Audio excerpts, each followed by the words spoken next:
Coach, the new season is around the corner, and coming out of last season, the team finished seventh in the conference. Now you guys have been picked second in the preseason polls.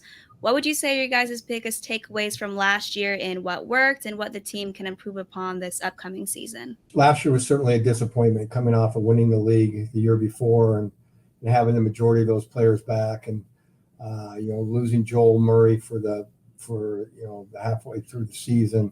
The takeaway is that you can blame it on a point guard. You can have a lot of excuses, but at the end of the day, no matter what, you have to defend. And we just never got that end of the floor under control and never got an identity on that end of the floor. And for the first time in 40 years of coaching, we've emphasized defense in the off season instead of just individual improvement and taking the summer to try to prioritize that end of the floor for us.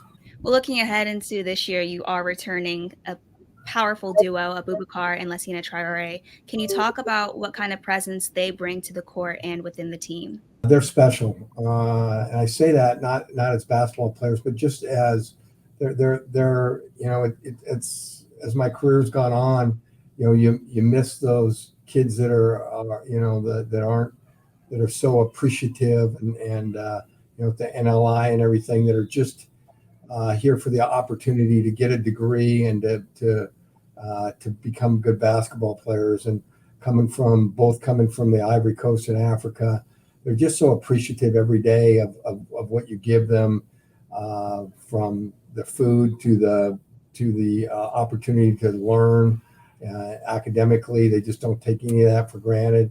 To the coaching, to embrace what you say coaching and try to get better. And so I just love coaching them every day, and that attitude and effort just becomes contagious, and hopefully that will springboard us into a good year, just their attitude and effort. You talk about coaching in general and you as the all-time winningest basketball coach at Long Beach State.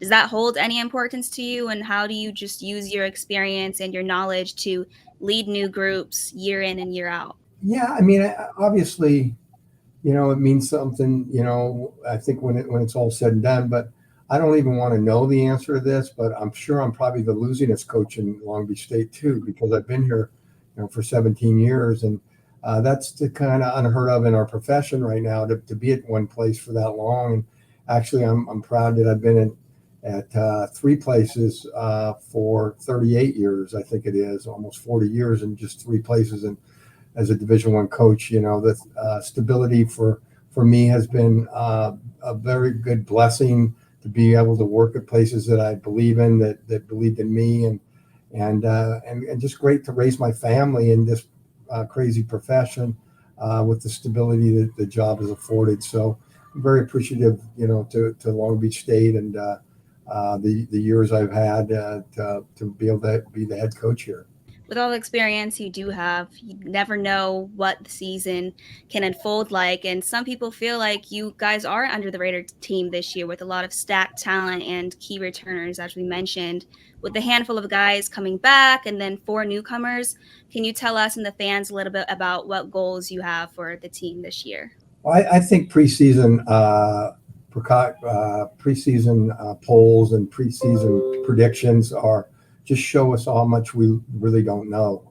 And I think we were picked 7th or 8th 2 years ago when we won the league, and especially with the portal and all the new faces coming in every year, you just don't know what you have. And I think people are saying we have a lot because we have a lot back. And it's kind of the old saying, the good news is we have the majority of our team back. I think 12 of the 15 players back. But the bad news is we have everybody back. I'm on a team that finished 7th last year. So, we don't know. I like my guys. I wouldn't trade them for anybody, in the league. I love going to work every day and being with them.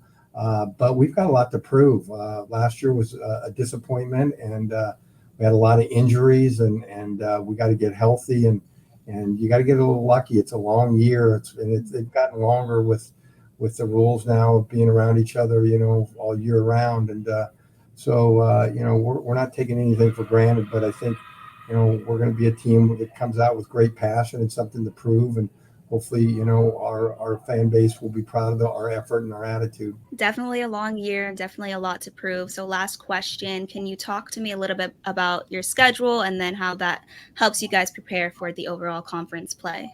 Well, I think the schedule that we made is an ultimate compliment for our players because, in 2012-13 when we were winning the league, I scheduled really difficult games against Duke and North Carolina and those likes, UCLA, USC. And I only do that if I think we have a team that can handle it, a team that's not going to lose confidence if they go on the road. And we're on the road pretty much the whole month of November. We only have one Division I game at home in the preseason. We got to go to DePaul, the Big East team.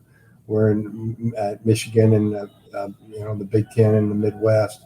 We've got USC again on our schedule. We've got San Diego State, who's in the national championship, all on the road.